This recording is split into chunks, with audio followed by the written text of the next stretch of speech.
Baik, bismillah. Assalamualaikum warahmatullahi wabarakatuh. Alhamdulillah alladzi bi ni'matihi tatimmus shalihat. Wassalatu wassalam ala Rasulillah wa ala alihi wa sahbihi wa wala. Asyhadu an la ilaha illallah wahdahu la syarikalah wa asyhadu anna Muhammadan abduhu wa rasuluh. Bapak-bapak dan ikhwah sekalian, jamaah masjid apa musala nih Pak? Masjid Al-Furqan Muncar Pak ya. Muncar. Alhamdulillah ya, hari ini 5 Zulhijjah ya insyaallah ya. 5 Zulhijjah 1446 Hijriah atau tanggal 31 Mei 2025.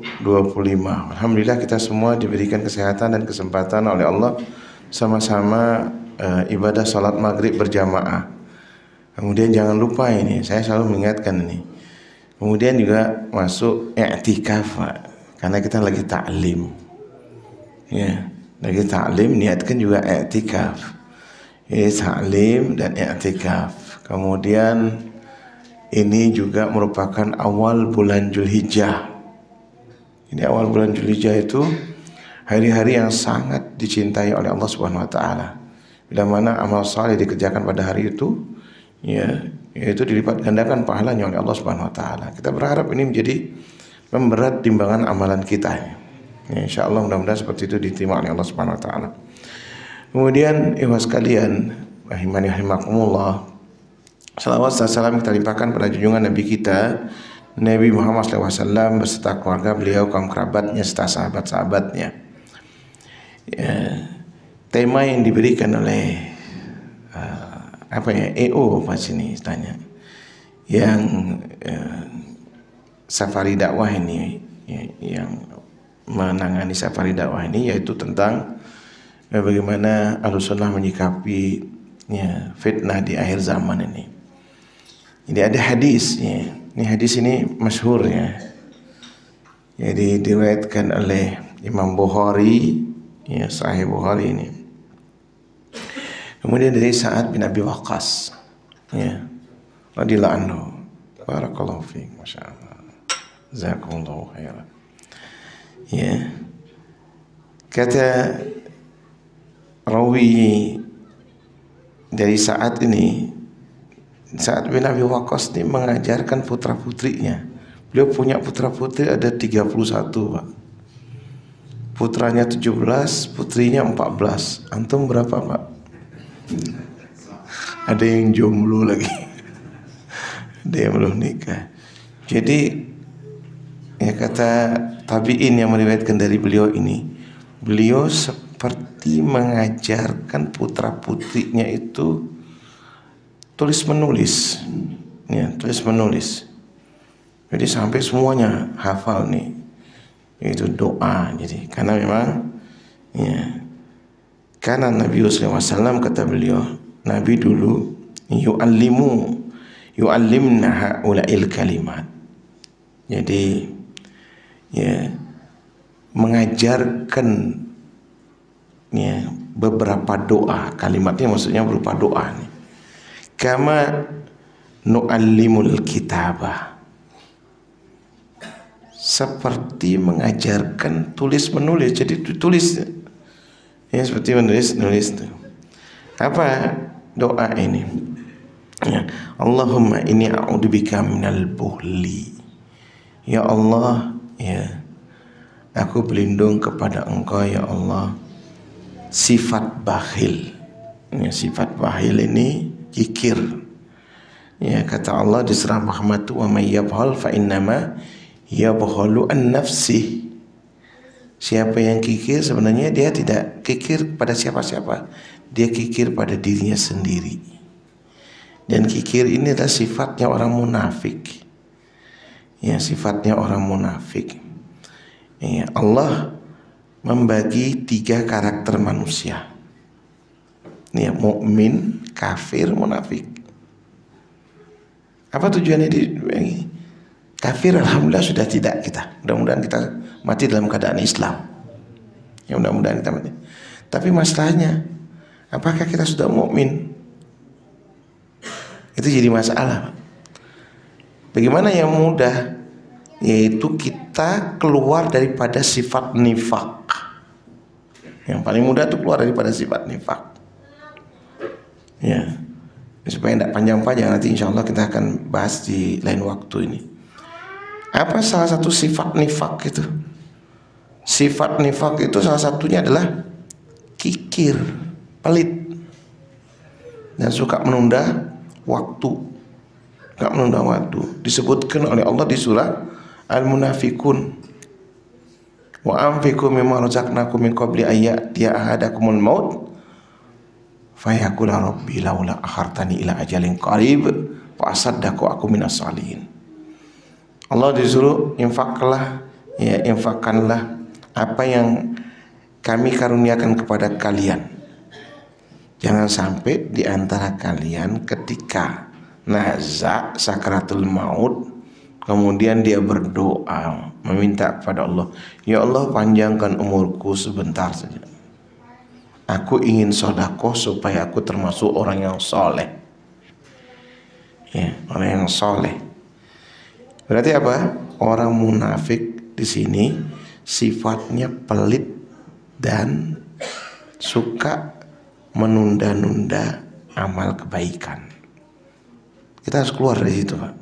Makanya apa doanya diajarkan sama Rasulullah SAW? Allahumma inni a'udzubika minal buhli. Kemudian wa a'udzubika minal jubni. Yang kedua apa? Yaitu ya Allah ya Tuhan kami, aku berlindung kepada Engkau ya Allah dari sifat penakut. Kita ini apa-apa takut. Apa takut? Karena kebiasaan kita juga dari kecil ditakut-takuti. Jadi penakut. Harus berani, Pak. Berani dorong anak kita, anak cucu kita dorong, jangan ditakut-takuti. Ayo keluar sana, bergaul sana, tapi tetap diawasi. Ya itu. Nah, jangan takut-takut, Pak. Ya. Kemudian a'udzubika an uradda ila ardalil umuri. Nah ini juga alhamdulillah ini, Pak. Mudah-mudahan kita, yaitu kata ulama, ya, memberikan penjelasan ini. Kalimatnya artinya apa sini? Dan aku berlindung kepada Engkau ya Allah dari umur yang paling rendah. Umur yang paling rendah itu adalah fikun. Ya. Umur yang paling rendah itu adalah pikun. Kembali lagi ke anak-anak. Ya. An uradda ila ardalil umri, maknanya juga apa? Ya. Engkau kembalikan aku ke umur yang paling rendah. Dulu kita tidak kenal Islam. Alhamdulillah banyak taklim sekarang. Ya, makanya apa? Kita hidupkan taklim terus nih, Pak. Akhirnya kita kenal Islam. Ya. Kita kenal Islam, kita belajar bagaimana kita agar ibadah kita itu diterima oleh Allah Subhanahu wa taala. Nah, itu ini ya, ini ada. Jangan sampai kemudian semangatnya, ya, semangat apa istilahnya ya?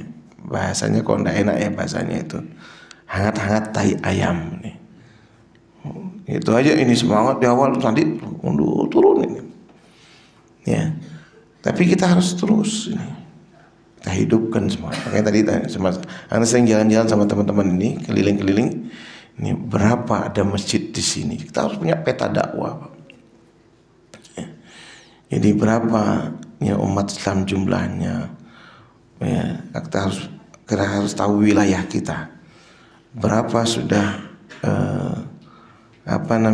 dihidupkan taklim ini. Karena ini nanti jadi pencegah dari fitnah yang kita bahas ini. Ini pembahasan kita ini. Ya, an uradda ila ardari umur. Kemudian apa? Ya, wa a'udzubika min fitnatid dunya. Ya. Ya Allah, aku berlindung kepada Engkau, ya, yaitu berlindung daripada fitnahnya dunia. Insyaallah kita akan bahas fitnahnya dunia ini, fitnahnya dunia. Kemudian wa adzabil qabri, dan daripada siksa kubur. Jadi ini ya doa yang diajarkan oleh Rasulullah SAW, ya, yang mana diajarkan para sahabat seluruhnya, seperti mengajari baca tulis Artinya apa? Kita harus menghafalnya. Kita harus menghafalnya. Kemudian para sahabat mengajarkan kepada anggota keluarganya. Ya, mengajarkan kepada anggota keluarganya mereka supaya betul-betul dijaga oleh Allah Subhanahu wa taala. Nah, ini menjadinya semangat kita untuk selalu saling mengingatkan, saling menjaga satu sama lain. Ini ikhwas sekalian rahimanillah. Nah, kita baru bahas sekarang berikutnya ini. Itu tentang tema yang kita diberikan saat ini. Itu berangkat dari firman Allah Subhanahu wa taala di surah Al-Anfal ayat 25. Allah mengatakan wattaqu fitnatal la tusibannal ladzina zalamu minkum khassa wa'lamu annallaha syadidul iqab. Takutlah akan fitnah yang tidak hanya menimpa di antara kalian secara khusus enggak, tapi akan menyeluruh semuanya. Akan menyeluruh semuanya ini. Wa'lamu annallaha syadidul iqab. Dan ketahuilah bahwasanya Allah itu sangat keras siksanya. Imam Ahmad bin Hanbal rahimahullah punya kitab hadis yang terkenal, namanya Musnad Imam Ahmad. Musnad Imam Ahmad ini disusun oleh beliau itu berdasarkan urutan para sahabat. Yang paling mulia 10 sahabat yang dijamin masuk surga, terus kemudian ngurut menurut abjadnya itu. Nah, berarti apa? Yang paling pertama yang ditampilkan oleh Imam Ahmad tentunya adalah Abu Bakar radhiyallahu anhu. Hadis yang dipilihkan oleh oleh Imam Ahmad ketika menampilkan tentang hadis yang diriwayatkan oleh Abu Bakar radhiyallahu anhu, itu yang beliau baca saat beliau menjadi pengganti Rasulullah SAW. Menjadi khalifahnya Rasulullah SAW. Itu apa? Kata Abu Bakar radhiyallahu anhu, hadis riwayat Imam Ahmad. Innakum taqra'una hadil ayah. Kalian semua membaca ayat ini, yaitu surah Al-Maidah ayat 105. Ya ayyuhalladzina amanu alaikum anfusakum la yadurrukum man dhalla idza ihtadaitum. Wahai orang-orang yang beriman, hendaknya kalian semua menjaga diri-diri kalian. Niscaya musuh-musuh kalian tidak akan mampu memberikan bahaya kepada kalian jika kalian itu mendapatkan petunjuk atau mencari petunjuk. Lalu kata Abu Bakar, antum paham tidak maknanya ayat ini? Lihat nih, khalifah yang bijak bertanya kepada rakyatnya saat pertama kali menjabat. Tanya pada rakyat, kalian paham tidak ayat ini? Kemudian bersaut-sautan, bersaut-sautan menjawab. Karena maknanya apa? Kalian hendaknya menjaga diri-diri kalian masing-masing. Tentu kemudian semua ngurus urusannya sendiri-sendiri. Begitu maknanya. Rata-rata jawabannya hampir mirip. Kata Abu Bakar, innakum tad'un hadil ayat fi ghairi mawdhi'iha. Kalian ini meletakkan ayat ini bukan pada tempatnya. Ini sami'tu Rasulullah SAW yaqul. Sesungguhnya aku mendengar Rasulullah SAW bersabda tentang ayat ini. Jadi Abu Bakar sendiri mendengar langsung dari Rasulullah SAW makna daripada ayat ini. Yaitu apa? Innan nas idza ra'awul munkara thumma la yughayyirunahu fa'asa ayya'umahumullahu bi'iqabi. Kalau seandainya semua orang melihat satu kemungkaran, kemudian enggak ada satupun yang mencegahnya, merubahnya, memperbaikinya, meluruskannya, maka dikhawatirkan Allah Subhanahu wa taala meratakan siksanya. Jadi bukan hanya pelakunya, akan tapi Jadi semua orang kena semua.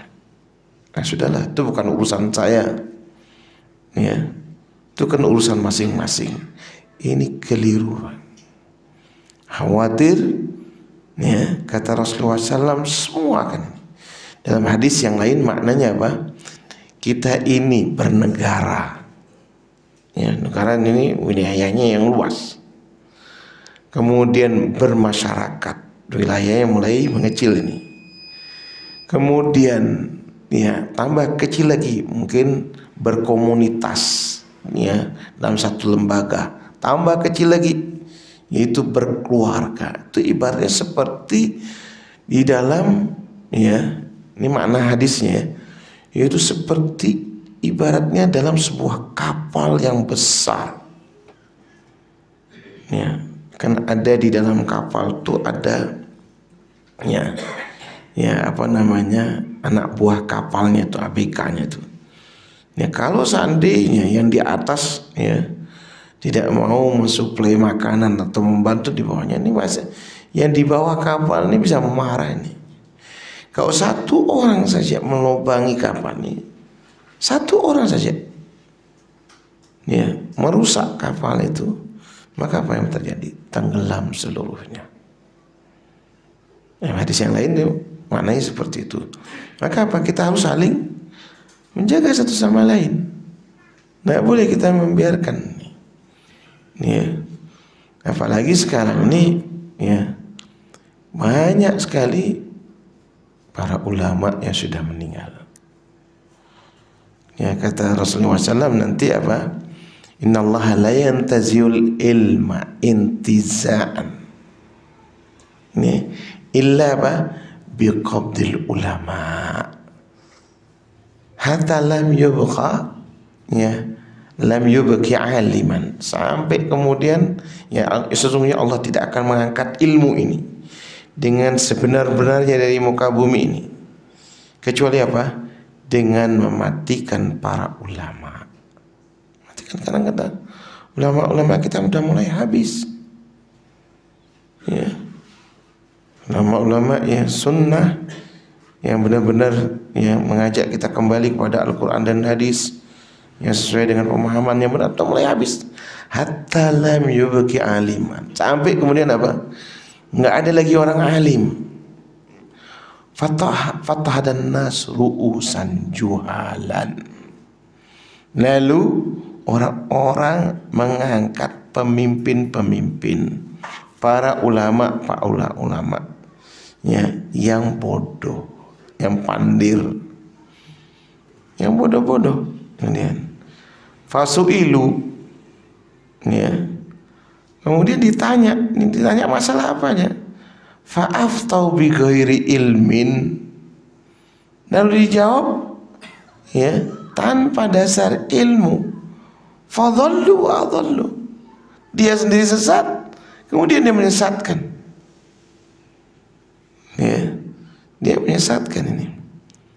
Maka ibu sekalian rahimani wa rahimakumullah, nah kita perlu, ya, sekarang menjaga diri kita, keluarga kita dari macam-macam fitnah. Apalagi sekarang, ya, tersebarnya, ya, banyak sekali TikTok, pokoknya medsos tuh, ya, kita sampai tidak tahu mana yang benar dan mana yang salah, nggak tahu kita. Maka di sinilah pentingnya adalah, ya, metodenya para ulama. Apa metode para ulama dari dulu sampai sekarang? Ya. Dari dulu sampai dulu ada dua metode. Ya. Ada yang menambahkan satu lagi nih, yaitu tasfiyah dan tarbiyah. Ya. dan Arabiyah kalau yang lagi satu ini. Ya, tasfiyah itu artinya memfilter. Jadi memfilter, menyaring, ya, ajaran-ajaran yang sesat, yang merancukan, ya. Ya, karena kata Ibnul Qayyim al-Jauziyah rahimahullah, jadi sumber daripada fitnah ini cuma dua, Pak. Yaitu syubhat yang pertama, ya. Kemudian apa? Yang kedua adalah syahwat. Ya, syahwat yang kedua ini. Syubhat itu adalah yang diserang, itu adalah keyakinan kita, Pak, akidah kita, keyakinan kita ini. Ini serang itu. Jadi pemikiran-pemikiran yang rancu, ya, pemikiran-pemikiran yang rancu. Ya. Nah, ini tugasnya para ulama, memfilter, dia menyaring, saring. Semua ajaran-ajaran yang benar silakan masuk. Semua ajaran-ajaran yang menyesatkan dibuang, disaring. Nah, bagaimana kita menyaringnya? Ya, tentu apa? Ya, mi'yarnya itu, artinya standarnya itu harus yang dibuat para ulama, ya, yang dibuat para, ya, semacam Imam Syafi'i, ya, dari kitab Ar-Risalahnya rahimahullah. Ini masya Allah, Imam Syafi'i inilah beliau yang mengawali, membuat kaidah-kaidah dari kitab Ar-Risalah itu berkembang. Di situ nanti ada, ya, ilmu hadis, ada ilmu usul fikih, berkembang dari situ. Nanti ulama berikutnya kemudian yang apa namanya, yang membuat nanti kaidah-kaidah, ya, mustalah hadis, usul fikih dan seterusnya itu. Nah, ini untuk mempermudah, ya, kaidah-kaidah ini. Nah, lalu disederhanakan, teman-teman sekalian, ini disederhanakan. Jadi mana, ya, yang keliru, ya, patut kita ketahui. Ya, kata ulama dalam sebuah syairnya, nasihatnya, arabtu syar la li syarlin walakin litauqihi faman lam ya'rif syarra minal khairi yaqa'u fihi. Aku mengetahui keburukan, kejahatan, kesesatan, bukan aku mau menjadi pelakunya. Ya, bukan aku mau menjadi pelakunya, bukan.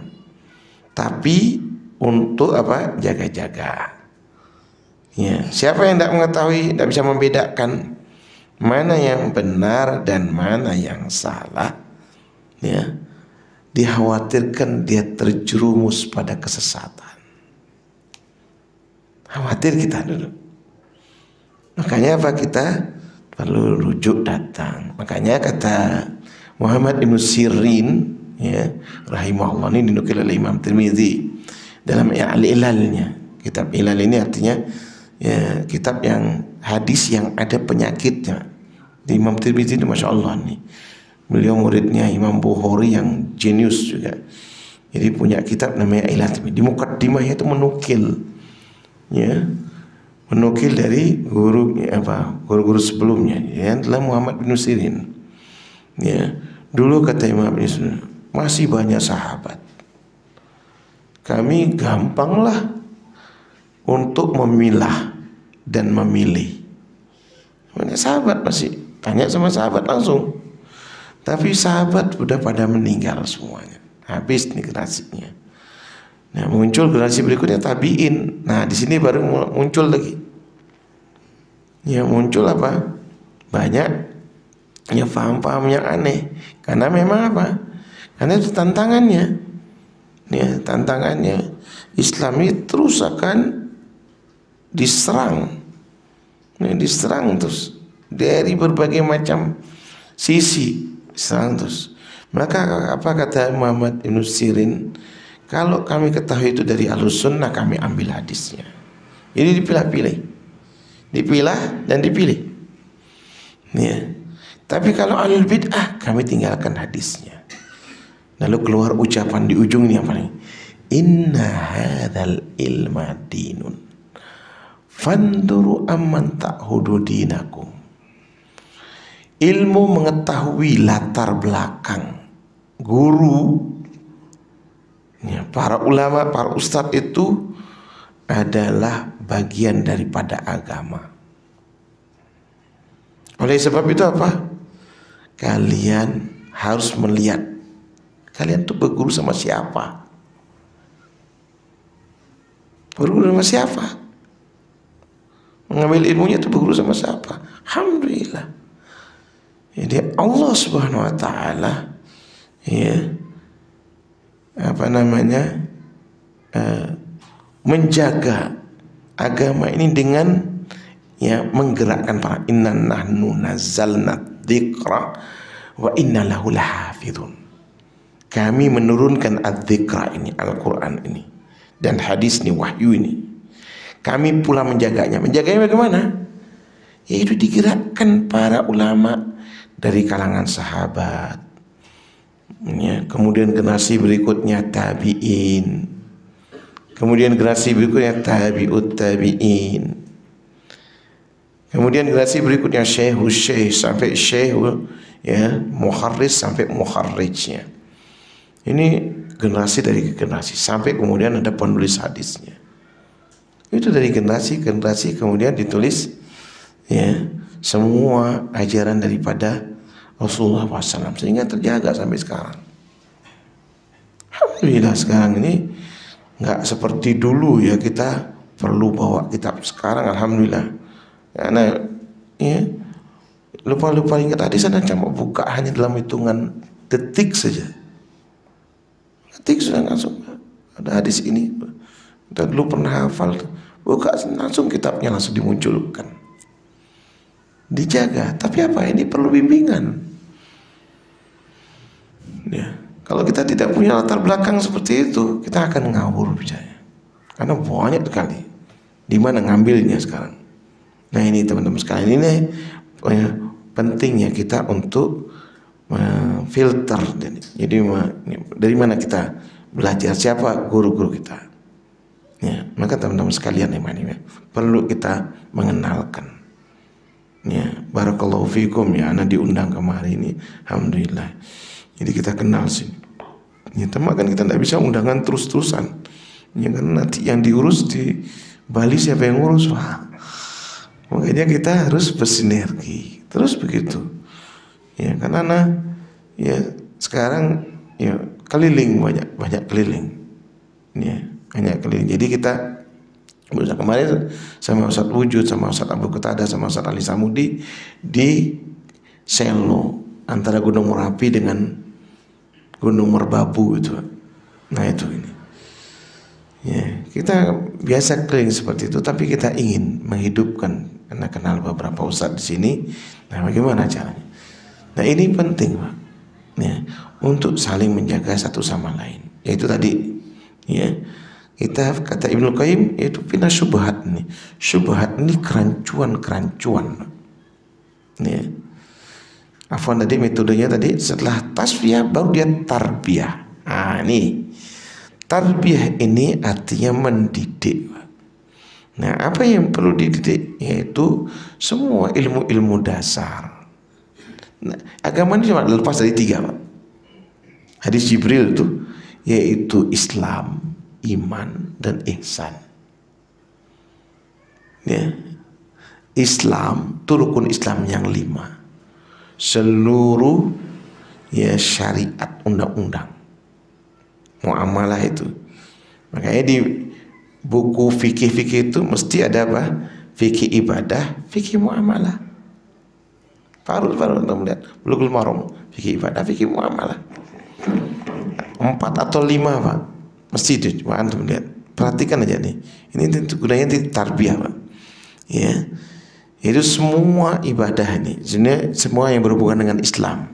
Ini adalah berhubungan dengan ibadah rukun Islam. Ini sederhana sekali. Ya. Kemudian apa? Biasanya itu di kitab fikih, coba antum perhatikan kitab fikih. Misalnya kitab Thaharah, kemudian rukun Islam yang 5 tambahannya. Setelah antum bisa beribadah, disuruh muamalah, bisnis. Misalnya kita bulbuyu. Ya, setelah antum, ya, bisnis, punya penghasilan, suruh nikah. jangan jomblo, ya, jangan kemudian menduda terlalu lama, cepetan kawin.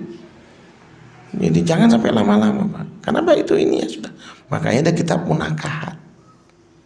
Sudah punya penghasilan, disuruh menikah. Supaya apa? Punya keturunan. Jangan ikut-ikutan seperti Jerman dan Jepang, free child, nggak punya populasi, nggak punya anak muda, nggak punya keturunan, bebas keturunan. Free child itu arti free child itu apa? Nggak punya anak. Kita harus terus beranak. Nah itu ini ya, kan itu. Terus apa? Fikih jinayat. Nah, fikih jinayat tentang kriminal, ya, tentang kriminal itu. Lalu apa? Ada fikih jihad. Karena fikih jihad ini dimasukkan di fikih ibadah. Jadi ada fikih jihad. Jihad itu adalah untuk melindungi. Ya, kata Ibnu Qayyim rahimahullah dalam Zadul Ma'ad, beliau mengatakan apa? Hadis ya, Abu Hurairah itu ya, kata Rasulullah SAW, Rasul Amri al-Islam.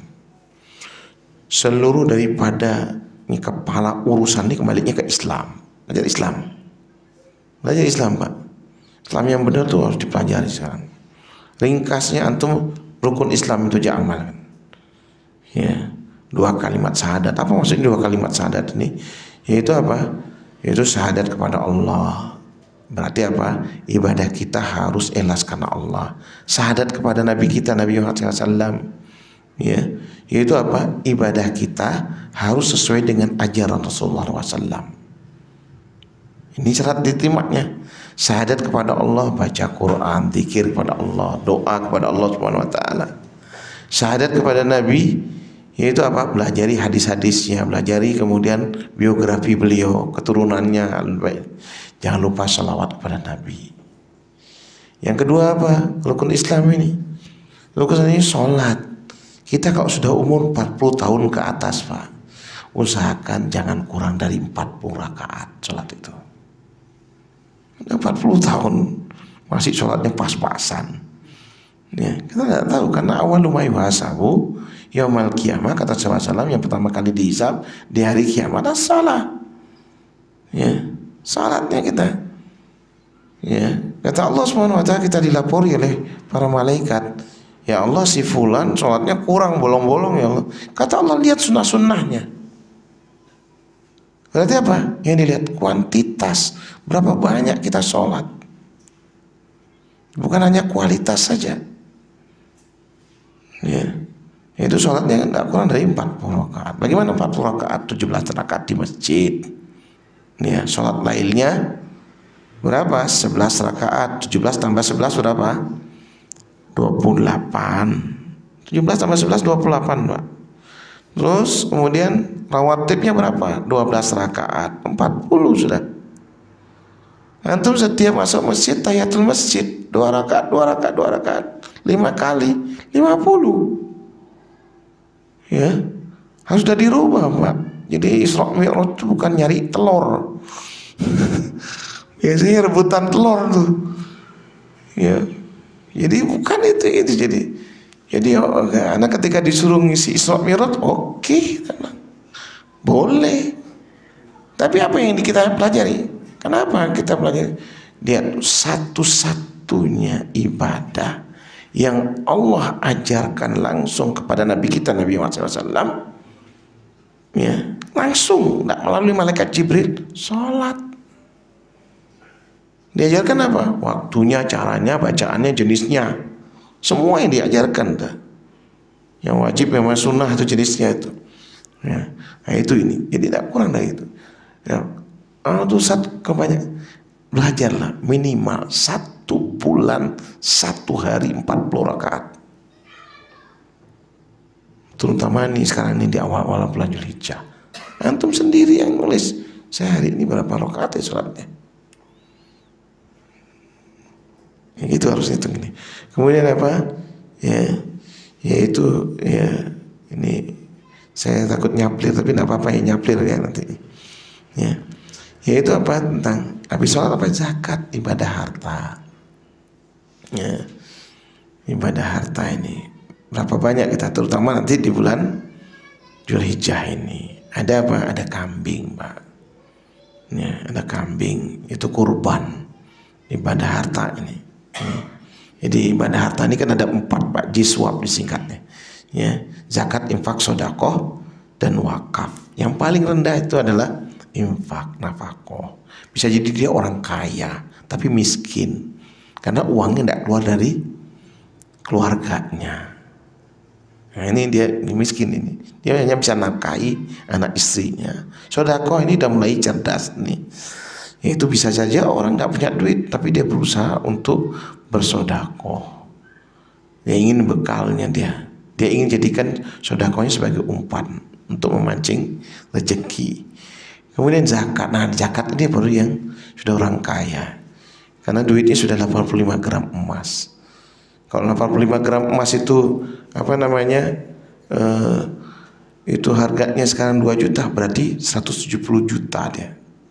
85 juta kali 2 kan 170 juta. Hanya diminta cuma 2,5%. Nah itu, Pak. Nanti kalau sudah dia bisa, makanya apa? Kita disuruh apa? Berzakat nih, Pak. Jangan sampai mindset kita keliru. Kenapa ya Allah nyuruh saya kok berzakat? Kalau ngeluh kayak gini, Pak, kata Allah, apa namanya? Ana inda dzanni abdi bima dzakaroni. Aku ini menurut persangkaan hambaku saat dia mengingat aku. Nah, ini teman-teman sekalian. Ya. Kalau dia merasa dibebani sampai hari kiamat dia tidak akan bisa berzakat. Tapi hari kiamat dia tidak bisa berzakat. Ya, kiamatnya seorang itu adalah kematiannya. Tapi kalau dia misalnya dia optimis, ya Allah jadikan saya hambamu yang bisa mampu berzakat, insya Allah dilancarkan rezekinya. Lancarkan rezekinya, jadikan dikayakan. Setelah itu wakaf. Kemudian puasa dan haji, Pak. Ini Islam, Pak, tadi.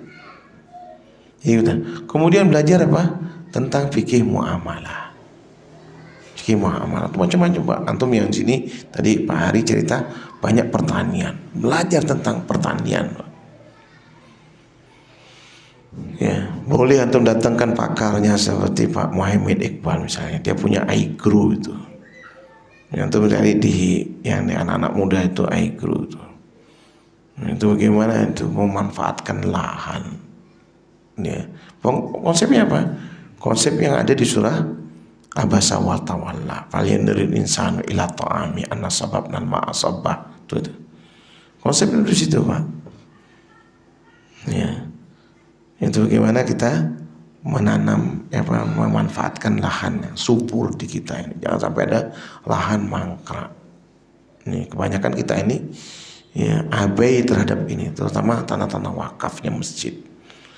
Ya, maunya apa? Setiap kepala nadirnya apa? Mau tak bangun masjid, mau tak bangun masjid. Ya, kita hampir semua seperti itu. Syukuri masjid yang kecil ini, yang penting penuh, Pak. Ya, terlalu banyak masjid, Pak. Saya lihat itu jamaahnya jin, Pak. Nggak kelihatan. Nggak kelihatan, jadi merinding kalau sholat itu tuh sebelah jamaah biarkan segini, biarkan segini, tambah samping terus, nggak apa-apa. Lebih baik kelihatan membludak daripada sepi, tidak ada orangnya. Kita ini kadang-kadang wakaf masjid saja, padahal wakaf tuh hadisnya wakaf produktif, ya. Wakaf produktif itu dicontohkan tuh, ya, Masjid Nabawi dan Masjidil Haram itu kita tuh wakaf produktif, ya. Jadi ada wakafnya Utsman bin Affan. Antum kalau masuk Madinah itu pertama kali mau masuk kawasan hotel itu Masjid Utsman bin Affan. Bayangkan tuh 15 abad yang lalu ada masjidnya. Di mana itu? Karena dari sumurnya Utsman. Dimanfaatkan terus kemudian berkembang seperti itu. Jadi bagaimana kita caranya supaya multifungsi masjid itu? Apa kemudian nanti mau ditingkat di atasnya kayak di Madinah itu, di atasnya masjid, di bawahnya pertokoan. Ya, sehingga apa?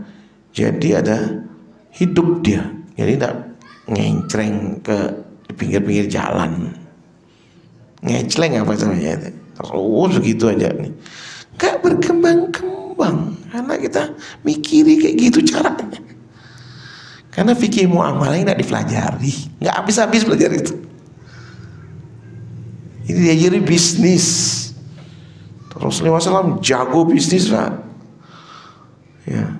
Saking ketika diangkat oleh Allah menjadi nabi, jadi rasul, nggak boleh bisnis. Rasulullah tuh jago bisnis.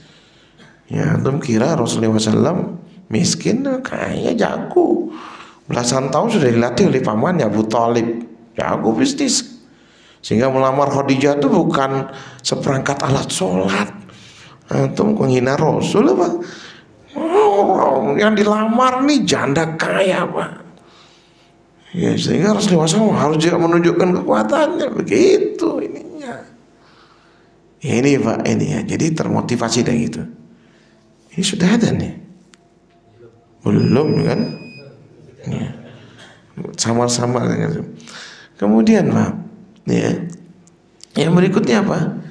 Yaitu fikih jinayat. Jinayat artinya tentang kriminal, yaitu dari penipuan, kemudian perselingkuhan, perzinahan itu perselingkuhan yang paling banyak Pak, naudzubillah min dzalik. Itu semua dipelajari bagaimana kita supaya nggak melakukan itu. Pembunuhan, naudzubillah min dzalik. Nah ini Mas sekalian. Kemudian Mas sekalian, rahimakumullah. Nah, sekarang yang dipelajari yang tentang ini, itu tentang akidah Pak. Masalah fikih ini, nanti yang syariat ini juga tentang undang-undang lainnya. Banyak sekarang sudah jadi hukum positif undang-undang syariah ini. Walaupun belum sampai tentang misalnya hukum balas bunuh, hukum kisos itu belum sampai Pak. Alhamdulillah beberapa undang-undang itu betul Pak. Habis waktunya. Nggak keliru jam ini nak. Hah? Cepat kali, belum selesai, jadi baru separuh kan. Ya, belum nih yang saya baca di sini, yang saya tulis belum saya baca nanti. Adzan dulu ya. Ya, adzan dulu lebih baik. Adzan dulu. Terus ya. Oh iya iya, sebentar. Jadi saya barakallahu fiik. Jadi saya selesaikan supaya tidak lupa nih. Jadi ya apa namanya? Ya kita harus juga mengetahui dan bersyukur di negara kita nih sudah ada undang-undang wakaf. Alhamdulillah. Undang-undang zakat sudah ada. Zakat, wakaf ada. Kemudian sistem jaminan halal. Kebetulan 3 undang-undang ini di zamannya Pak SBY. Saya mengikuti semuanya. Kebetulan saya di Ketua Komisi Fatwa di Provinsi Bali. Saya ngikut kita. Ya, saya ikut ya, apa namanya tentang undang-undang ini. Ya. Ada siapa namanya, subhanallah, ada waktu itu di pemerintah, saya kok lupa namanya, Ustaz Abdul Ghani ya, hafizahullah, mudah-mudahan masih hidup, orang saya tidak pernah lama ketemu beliau ini ya. Yang heran beliau ini dengan umat Islam ya, beliau pernah diminta oleh suku Asmat Pak ya, suku Asmat ya. Suku Asmat meminta ya undang-undang kriminal. Jadi kata beliau waktu itu, saya nggak bikin undang-undang, ngapain saya bikin undang-undang, ada. Saya ambil kitab Bulughul Maram, saya buang semua kalimat Arabnya, terjemahannya saja, terjemahannya saja. Lalu apa? Saya nggak ngapa-ngapain, saya buat, saya berikan kepada kepala sukunya. Apa kata kepala sukunya? Saya ingat kata Abdul Ghani ini. Belum pernah saya melihat aturan selengkap ini. Apa kata Abdul Ghani? Itu orang Papua pakai baju aja belum bisa Pak. Belum bisa pakai baju. Tapi ketika dikasih undang-undang, ini undang-undang kita, langsung bilang hebat. Kita ini orang Islam masih berdebat dengan ini. Ini namanya fitnah Pak. Kita berhadapan dengan orang-orang yang meragukan tentang syariat Islam ini. Padahal itu apa? Ya, itu orang yang tidak kenal agama, yang kemudian dikasih dengan aturan. Saya enggak bilang ini saya kasih aja ini. Ternyata apa itu ini ya, diterima oleh kepala sukunya, ini dipakai. Ini luar biasa, Pak. Ya, luar biasa ini. Kemudian saya baca ada apa namanya juga Green namanya dia. Jadi dia staf ahlinya presiden di Amerika yang keberapa waktu itu. Dia sampai masuk Islam. Dia tadinya bertujuan untuk mencari kelemahan Islam. Awalnya dari tahun 60-an, Pak. Sudah meninggal. Beliau meninggal dalam keadaan beragama Islam. Nah, ketika beliau sudah masuk Islam ini, dia ejek sama temannya. Kamu kok bisa masuk Islam? Katanya, kenapa saya masuk Islam? Tadinya saya membenci Islam. Nah, kemudian Allah memberikan saya hidayah. Kemudian saya pelajari. Coba aja kamu ditanya sama dia, kamu apa ini benar-benar? Hukum. Nah, coba sekarang. Hukum waris dalam negara kita ada berapa? Oh, kita lengkap, ada 8 jilid. 8 jilid, besar. Di Islam hanya kurang lebih 5 ayat saja selesai semuanya. Di Islam itu cuma 5 ayat, selesai semua urusan waris. Artinya apa? Islam ini agama yang relevan sampai akhir zaman.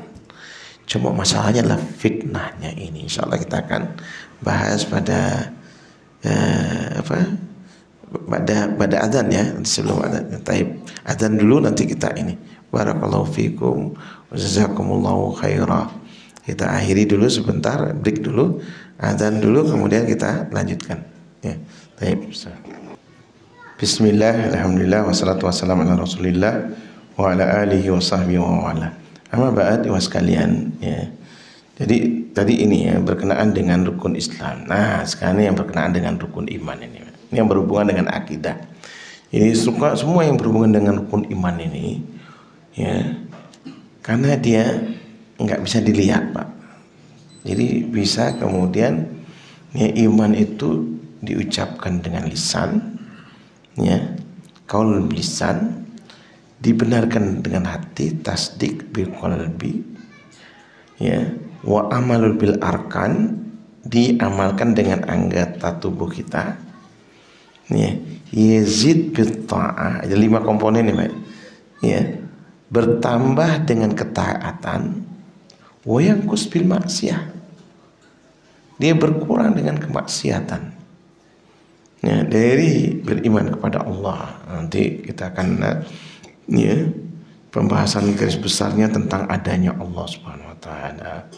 Kemudian tauhid mengesahkan Allah Subhanahu wa taala. Ya. Kemudian beriman kepada para malaikatnya. Ya.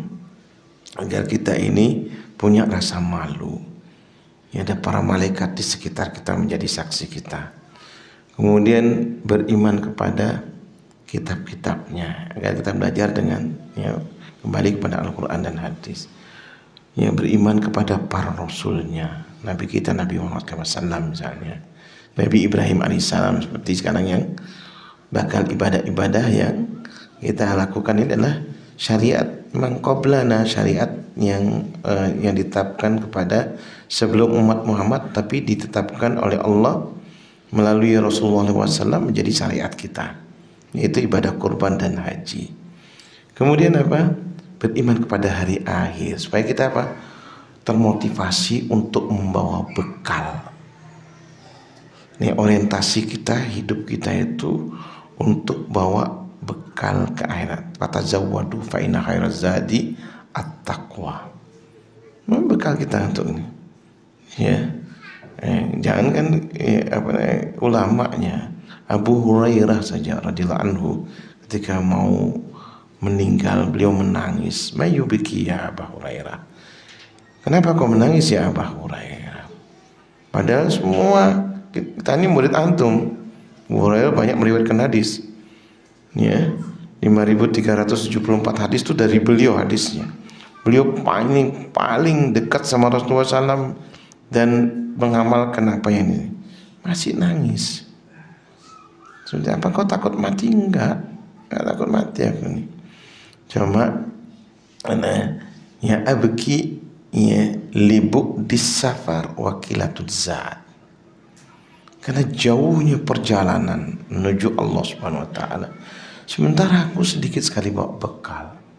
Lah Abu Hurairah radhiyallahu anhu. Beliau sahabat yang dekat dengan Rasulullah SAW, paling banyak hadisnya. Luar biasa takwanya pada Allah Subhanahu wa taala. Begitu ya takut ya kehabisan bekal, kita di mana gitu. Berarti kita punya keyakinan terhadap al-iman bil yaumil akhir ini. Kemudian yang terakhir adalah yaitu takdir. Ya, takdir kita ini, beriman pada takdir. Nanti insyaallah pada ini. Lalu berikutnya adalah ihsan, yang ketiga ini, ihsan. Yaitu bagaimana? Yaitu kita bermuamalah. Ya, hablum minallahnya dan hablum minannas ya. Ihsan itu tidak hanya baik untuk diri sendiri, tapi juga baik pada orang lain, lingkungan, dan terutama adalah kepada Allah Subhanahu wa taala. Ya, ihsan ini ada dua dia ini komponennya, yaitu musyahadah, beribadah seolah-olah melihat Allah Subhanahu wa taala. Anta'budallaha ka'annaka tarahu. Kata Rasulullah SAW. Itu namanya musyahadah. Fa in lam yakun tarahu, ya kata Rasulullah SAW, engkau pasti tidak akan bisa melihat Allah karena Allah Maha Gaib. Ya, fa innahu yarak. Ya, ini komponen yang kedua. Yakinlah Allah selalu mengawasimu, yaitu muraqabah. Musyahadah dan muraqabah. Kalau kita sebenarnya punya tingkatan yang paling tinggi nih, ihsan ini tingkatan yang paling tinggi nih, insya Allah kita menjadi orang yang hati-hati. Hati-hati ini nama lain dari atau makna lain daripada at-taqwa. Ketika Umar bin Khattab bertanya kepada Ubay bin Ka'ab, ya Ubay, ini Umar nih ketika Rasulullah SAW wafat itu. Ya Ubay, mat taqwa. Ubay tahu diri, ini yang bertanya ini mertua Rasulullah SAW sekaligus mantu Rasulullah SAW. Ini Umar nih bin Khattab, Umar bin Khattab radhiyallahu anhu. Beliau mertua sekaligus mantu. Mantu dari mana? Umar menikahi cucu Rasulullah SAW, anaknya Fatimah. Namanya Ummi Kulsum. Jadi sekaligus mantu, mertua dan mantu. Dan orang nomor 2 setelah Abu Bakar radhiyallahu anhu. Ubay bertanya, ente nanya apa? Main-main nguji anak kan gitu. Bahasanya kalau sekarang kayak gitu. Ya. Nah, anak mau tahu gitu. Anak mau tahu dari ente ini apa itu takwa itu. Ya, karena ini imam ya, imam di zamannya Umar, Ubay bin Ka'ab ini bacaannya bagus ya. Ini sekarang dijadikan imam oleh Imam. Kemudian apa kata Ubay? Ini karena nanya orang cerdas. Maka apa? Jawabannya cerdas. Wahai Umar, ya Amirul Mukminin, ini kalau ada jalan penuh ranjau, bagaimana nanti bersikap? Kata Umar, aku akan jalan hati-hati, menghindari daripada ranjau. Itu takwa. Takwa itu termasuk ya, maknanya di samping takut kepada Allah sebenarnya adalah maknanya hati-hati. Kita ini hati-hati jalan hidup, menjalani hidup kita ini. Nah ini teman-teman sekalian, terakhir anak mau tutup supaya tidak panjang-panjang ya, yaitu hadis riwayat Ibnu Umar. Ini hadis terkenal nih ya, hadis dari Ibnu Umar ya, yang diriwayatkan oleh Imam Ahmad, Abi Dawud ya, dan Imam Hakim ya, yaitu tentang ya, hadis tentang fitnah. Karena judulnya fitnah akhir zaman. Ya, judul kita ini fitnah akhir zaman. Apa fitnahnya katanya? Jadi katanya Ibnu Umar, ya Abdullah bin Umar ini termasuk pemuda yang cerdas, yang jenius, yang kaya raya juga. Ya. Beliau ini iparnya Rasulullah SAW. Ya, anaknya Umar ya. Ya kunna qu'udan inda Rasulullah SAW. Ya. Kemudian suatu hari kami itu duduk di sisi Rasulullah SAW. Kemudian fadzakaratnya al-fitan. Kemudian beliau bercerita tentang menyebutkan fitnah. Ya. Fa aksara fi dzikriha. Banyak sekali disebutkan banyak fitnah itu. Banyak yang macam-macam cobaan, fitnah itu cobaan-cobaan itu. Dzakara fitnatal ahlas, ya. Jadi beliau kemudian menyebutnya fitnahnya ahlas. Yaitu apa? Faqala qail ya Rasulullah sallallahu wa ma fitnatul ahlas. Lalu salah seorang sahabat bertanya, ya Rasulullah, apa itu fitnatul ahlas itu? Qal hiya harabun wa harbun. Ya. Yaitu ya, kalau di sini diartikan yang memutus hubungan. Harabun dan harbun itu peperangan. Ya. Dan ini juga dalam hadis yang lain, ya, dalam hadis yang lain, ya, takarrabuz zaman. Ya, takarrabuz zaman. Waktu itu semakin pendek, Pak. Dekat sekali. Ya, tidak terasa kita sudah di penghujung tahun Hijri. Mau pindah 1447 nih, 1446. Tidak terasa nih, Pak. Wayang kusul amal.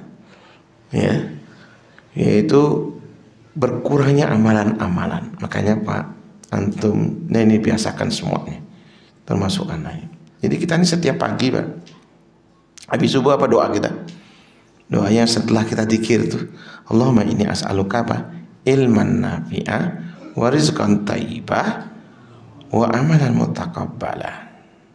Apa tujuan ini, Pak? Ini doa sekaligus motivasi, Pak. Nanti kita mau tidur, kita tanya pada diri kita, hari ini saya dapat ilmu apa? Ya, ilman nafi'ah, ilmu yang bermanfaat. Kemudian hari ini saya dapat rezeki apa? Rezeki apa yang kita dapat? Rezeki itu tidak mesti uang, ya Pak, ya. Ya, rezeki itu bisa sahabat, bisa teman atau apa kayak. Yang peluang-peluang itu rezeki, Pak. Ya. Kemudian apa? Wa amalan mutaqabbala. Hari ini saya ngamal kenapa? Tadi saya. Itu buat Pak sendiri. Kalau seandainya tiga-tiga tidak ada, berarti apa? Kita ini orang yang rugi. Innal insana lafi husrin. Makanya Pak, minimal satu dari yang tiga ini kita dapat. Jadi kita buat agenda sendiri, Pak. Biasakan buat agenda sendiri. Nah itu tadi ada berkenaan apa? Dengan ya, yaitu ahlas tadi itu. Ya, takut benar yang khusus sama. Wayul qassuh, kata Rasulullah SAW dalam hadisnya ini. Lalu apa?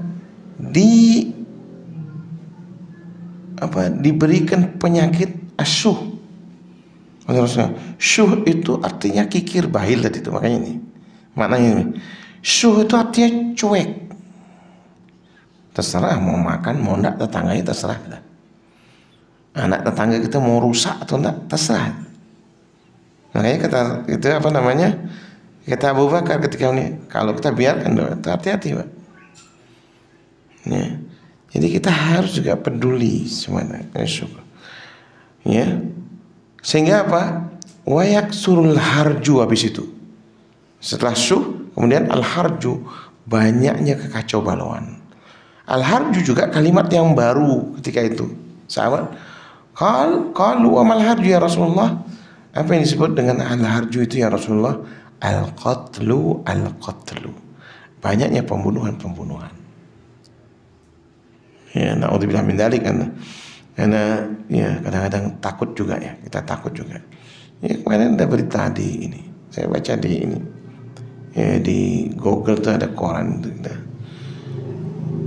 ya ada ya anak putri ketemu sama paman di jalan. Dia coba aja, karena ngeliat pamannya jalan kaki, kata ini dia balik naik motor balik. Ayo paman ikut, mau kemana paman? Ya mau ke sana, karena ini pamannya. Dia gonceng ke sana. Katanya paman lagi butuh duit. Dibunuh ini.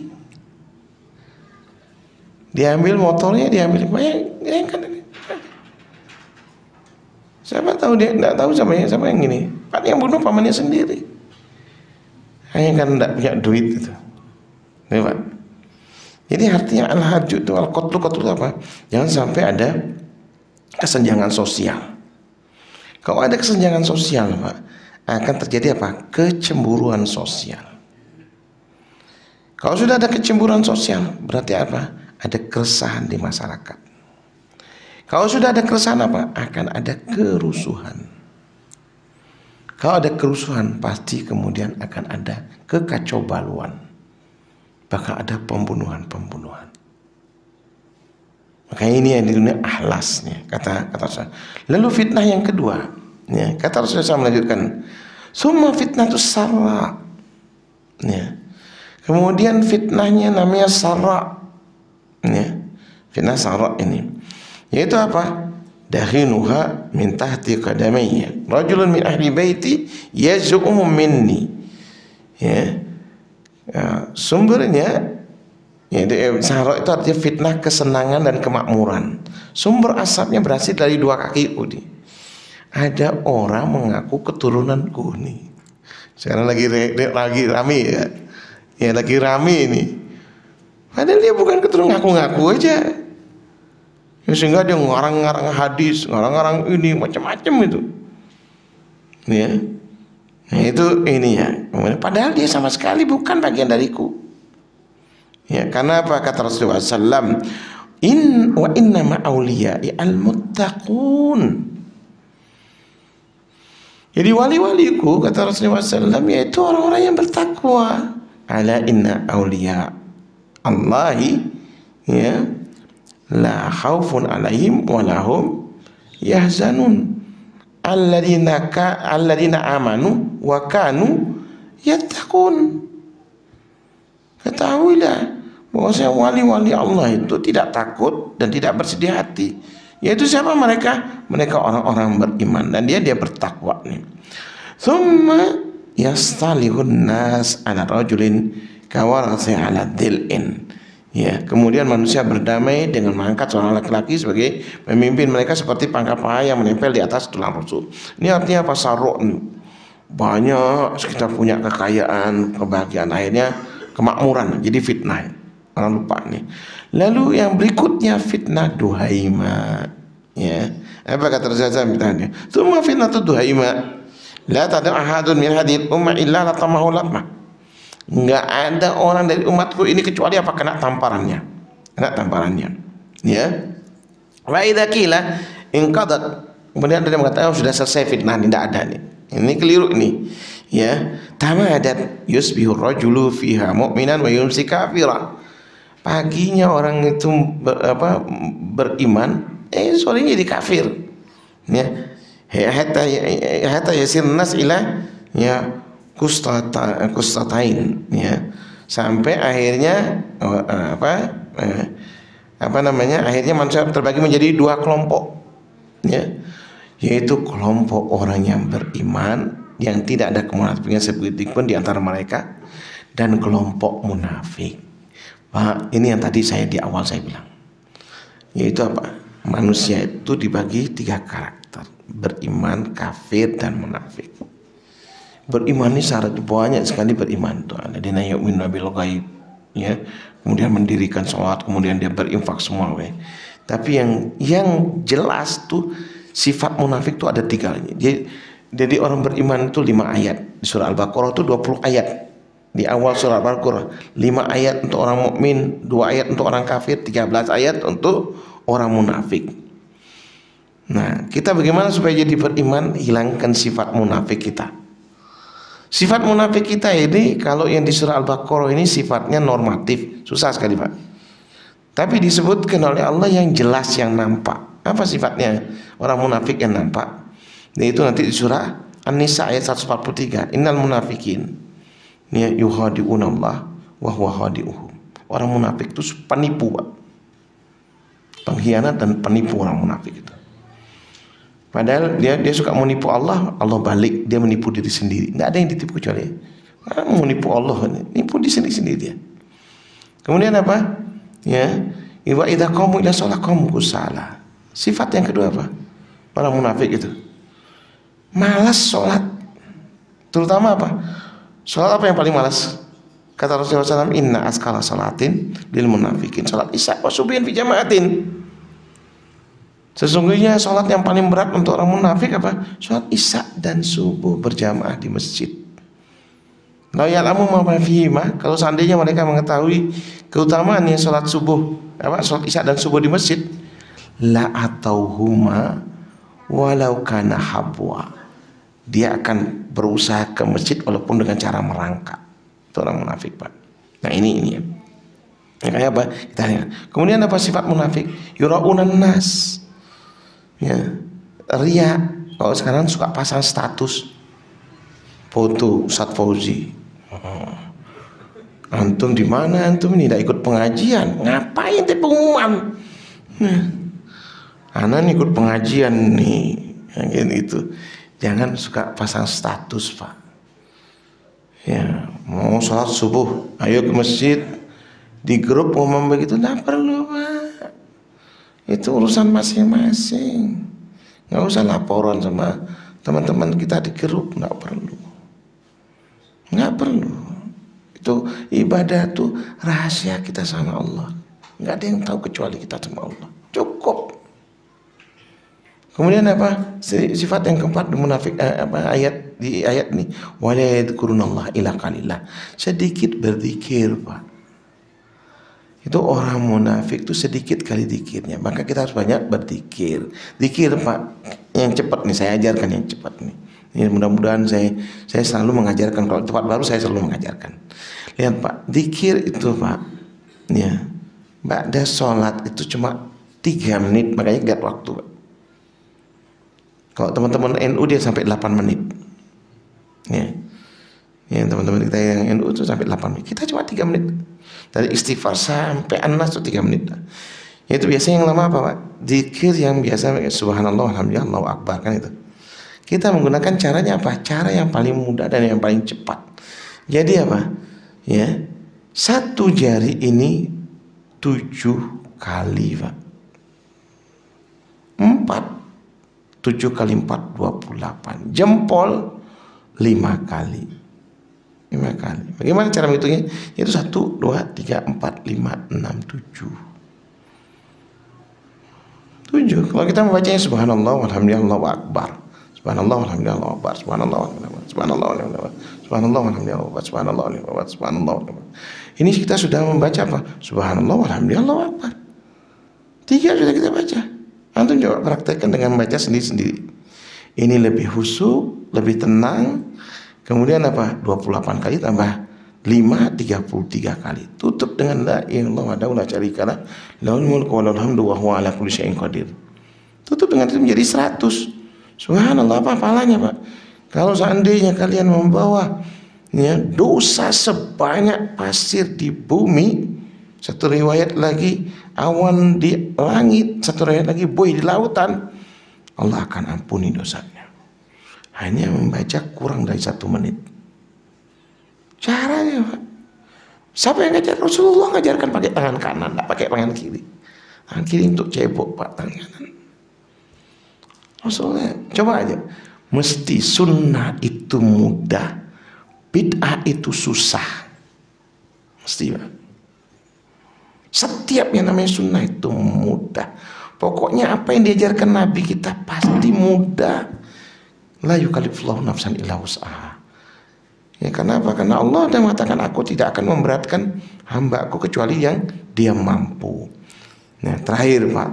Maka kemudian, ya, jika hal itu terjadi, maka tunggulah munculnya Dajjal, ya, pada hari itu atau keesokan harinya. Ya, kata Rasulullah SAW dalam hadis yang diriwayatkan oleh Imam Ahmad dan Imam Bukhari, ya, la taqumu sa'ah hatta yub'asa fihim dajjalun kadzabun qaribin 30. Ya. Jadi riwayat Imam Bukhari ini, ya, tidak akan terjadi kiamat, akan muncul para dajjal. Ya, dajjal yang aslinya itu nanti akhir zaman. Dajjal, tapi dajjal ini, yaitu bilangannya mendekati 30. Ya. Ya, di riwayat Imam Ahmad 27. arba'atan minhum niswah, 4 di antaranya itu adalah perempuan. Kulluhum yaz'umu annahum Rasulullah wa ana Rasulullah wala nabiyya ba'di.